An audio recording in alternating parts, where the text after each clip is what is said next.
오늘 우리 주신 하나님의 말씀은 시편 86편 1절에서 17절까지의 말씀입니다. 시편 86편 1절에서 17절까지 우리 한 목소리로 봉독하시겠습니다. 함께 봉독하십니다. 시작. 여호와여, 나는 가난하고 궁핍하오니 주의 귀를 기울여 내게 응답하소서. 나는 경건하오니 내 영혼을 보전하소서. 내 주 하나님이여, 주를 의지하는 종을 구원하소서. 주여, 내게 은혜를 베푸소서. 내가 종일 주께 부르짖나이다. 주여, 내 영혼이 주를 우러러 보오니 주여, 내 영혼을 기쁘게 하소서. 주는 선하사 사죄하기를 즐거워하시며 주께 부르짖는 자에게 인자함이 후하심이니이다. 여호와여, 나의 기도에 귀를 기울이시고 내가 간구하는 소리를 들으소서. 나의 환난 날에 내가 주께 부르짖으리니 주께서 내게 응답하시리이다. 주여, 신들 중에 주와 같은 자 없사오며 주의 행하심과 같은 일도 없나이다. 주여, 주께서 지으신 모든 민족이 와서 주의 앞에 경배하며 주의 이름의 영광을 돌리리이다. 무릇 주는 위대하사 기이한 일들을 행하시오니 주만이 하나님이시니이다. 여호와여, 주의 도를 내게 가르치소서. 내가 주의 진리에 행하오리니 일심으로 주의 이름을 경외하게 하소서. 주 나의 하나님이여, 내가 전심으로 주를 찬송하고 영원토록 주의 이름의 영광을 돌리오리니 이는 내게 향하신 주의 인자하심이 크사 내 영혼을 깊은 스올에서 건지셨음이니이다. 하나님이여, 교만한 자들이 일어나 나를 치고 포악한 자의 무리가 내 영혼을 찾아 싸우며 자기 앞에 주를 두지 아니하였나이다. 그러나 주여, 주는 긍휼히 여기시며 은혜를 베푸시며 노하기를 더디하시며 인자와 진실이 풍성하신 하나님이시오니 내게로 돌이키사 내게 은혜를 베푸소서. 주의 종에게 힘을 주시고 주의 여종의 아들을 구원하소서. 은총의 표적을 내게 보이소서. 그러면 나를 미워하는 그들이 보고 부끄러워하오리니 여호와여, 주는 나를 돕고 위로하시는 이시니이다. 아멘. 할렐루야. 예수님을 믿는 삶의 핵심은 기도입니다. 기도에 눈이 뜨이면 신앙생활이 비교적 쉽고 감격스럽습니다. 오늘 본문 시편 86편은요, 다윗이 고난 중에 하나님께 구원을 갈망하는 기도입니다. 오늘 본문 1절에 보면 여호와여, 그리고는 주의 귀를 기울여 내게 응답해 달라고 기도합니다. 여러분, 우리가 고난당할 때요, 하나님께 기도하면 정말 구원해 주십니까? 네, 아멘이시죠? 아마 그런 은혜와 체험 또 간증 너무나 많이 있습니다.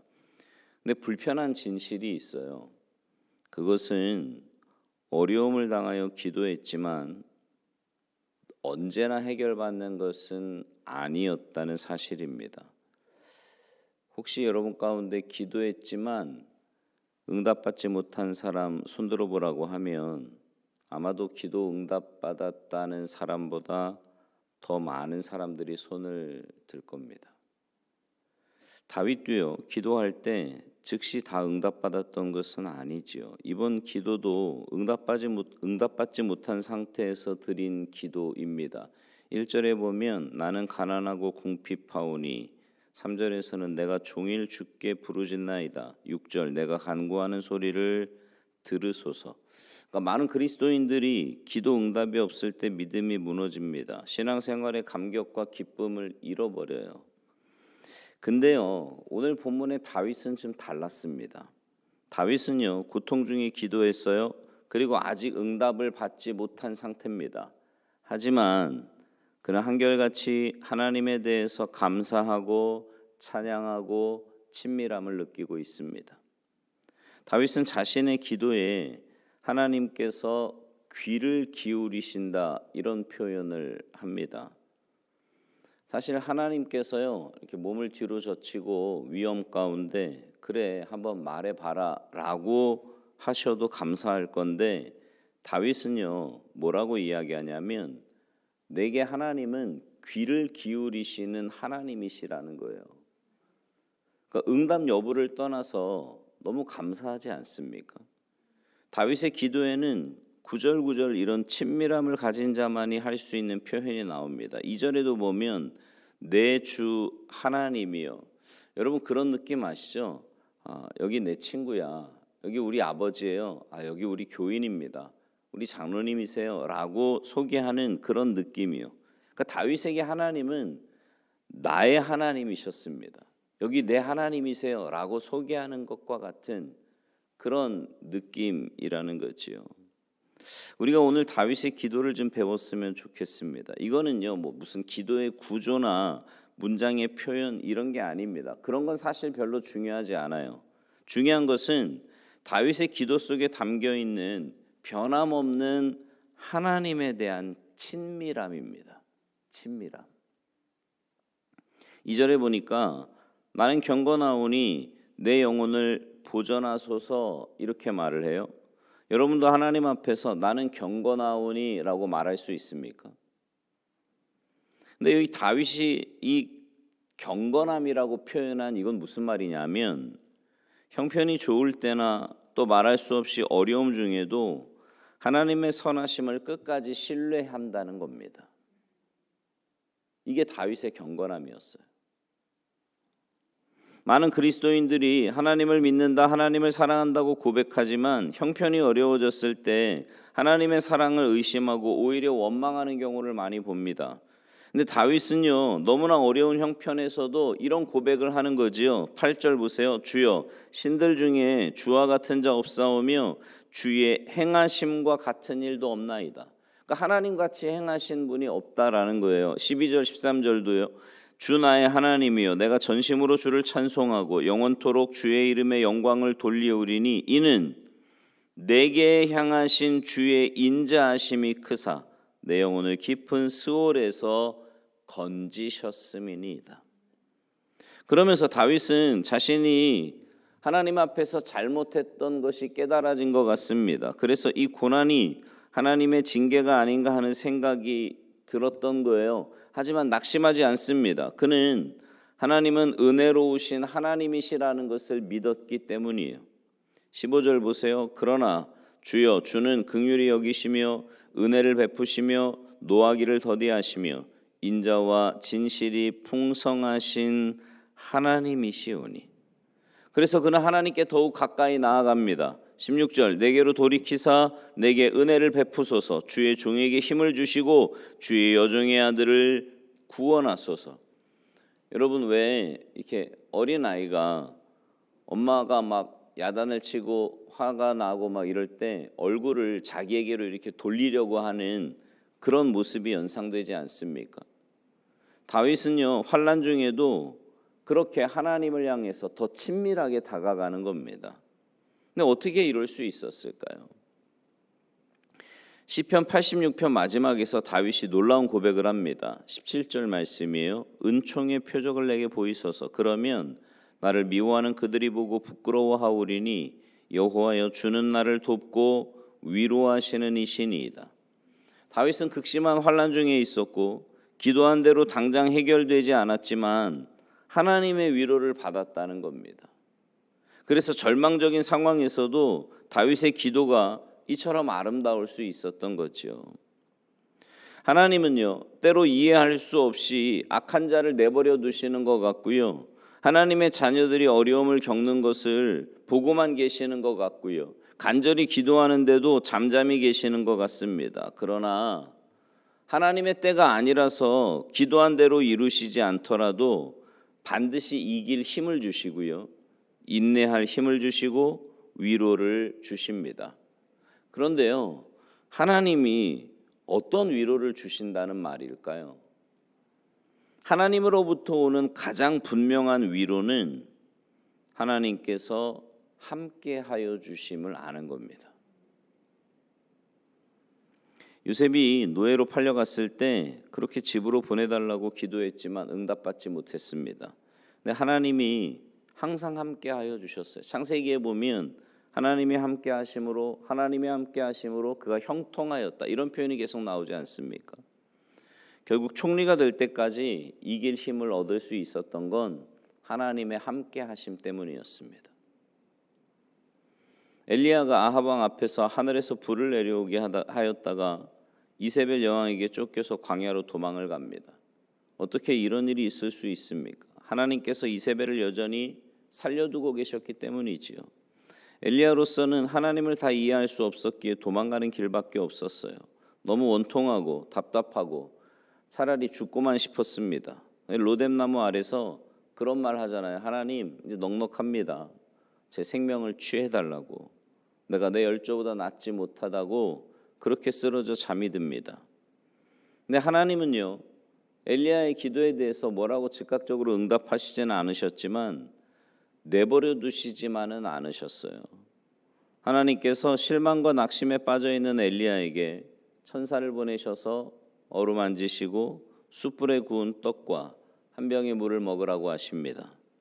그리고 또 한 번 구운 떡과 물을 마시게 하지요. 그리고 엘리야가 40주야를 달려서 호렙산에 갈 수 있는 힘을 얻었습니다. 여러분, 이처럼 하나님의 자녀들에게 가장 큰 위로는 하나님께서 함께 하신다는 체험입니다.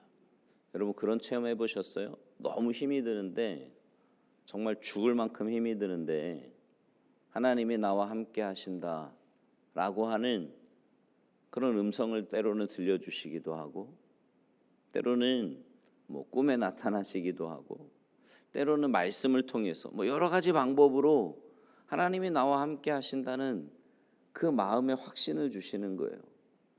여러분, 하나님의 임재를 그렇게 체험하면요, 환경은 바뀐 게 아무것도 없거든요. 지금 당장 문제가 해결된 것도 아니고, 지금 내 삶의 고난이 끝난 것도 아니고, 내 삶에 어떤 커다란 이슈가 새로 생긴 것도 아니에요.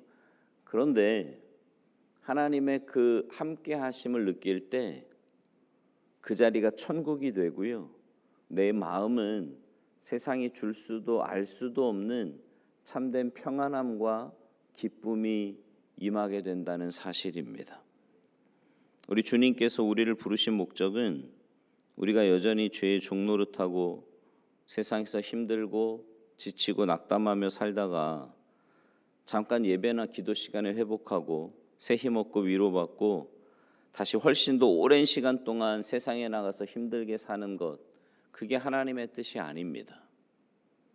예배 때나 기도 시간만이 아니라 매일 매 순간 모든 삶의 자리에서 주님과 함께 동행하며 죄를 이기며 감사와 기쁨, 용서와 사랑의 삶을 살도록 우리를 부르셨다는 사실입니다. 삶의 매 순간순간, 그 삶의 순간순간 주님과 동행하며 하나님의 은혜를 누리도록 우리를 부르시고 자녀 삼으셨다는 거죠. 다윗은 굉장히 위대한 왕 아니었습니까? 그러나 그는 평생 동안 왕에다가 포커스를 맞추지 않고요, 하나님과 동행하는 일에 포커스를 맞추며 살았습니다.